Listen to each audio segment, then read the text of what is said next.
Hello guys, চলে আসলাম আরও একটা নতুন মিনি ব্লগ নিয়ে। আর আজকে দুপুরবেলা শরীরটা সেরকম ভালো লাগছে না, তাই একটু ঘুমিয়ে নিলাম। ঘুম থেকে ওঠার পর হুট করে দেখি বাইরে বৃষ্টি পড়ছে আর খেতে ইচ্ছা করছে আমার চটপটি কিছু। এখানে নিচে যেয়ে দেখা যাক, চলো দেখা যাক যে কিছু পাওয়া যায় কি না। এই কথাটায় তো কিছু পেলাম না। আর এই নীলকোটাটাও নেই মনে হচ্ছে। হ্যাঁ, নীলকোটাটাও নেই। আর এই তো এখানে চটপটে পাইনি, বাট চ্যাটচেটে রাশিয়ান দুধ, না না না, আমুল দুধ পেয়েছি। দেখা যাক টেস্ট করে যে কেমন খেতে লাগে। হুম, ইট ইজ ভেরি গুড। খাওয়া দাওয়ার পর জলের ড্রামটা নিয়ে আমি বেঁধে নিলাম আর এখানে আমার কেটিএমটাকে স্টার্ট দেওয়া শুরু করলাম।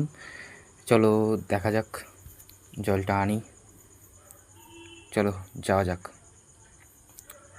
আমার কেটিএমটা চালানো শুরু করলাম। 1 hour later. বাড়ি আসতে আমার হাতে ধরিয়ে দিল এই রাশিয়ান পেয়ারা বা গোলাপি পেয়ারা। চলো খেয়ে দেখা যাক যে কেমন रहा नहीं जाता, तड़प ही ऐसी है ना। টেস্টটা কেমন। নরম তো লাগলো প্রথমে। It is super. এরকম আরও ইন্টারেস্টিং মিলি ব্লগের জন্য তোমরা সাবস্ক্রাইব করো।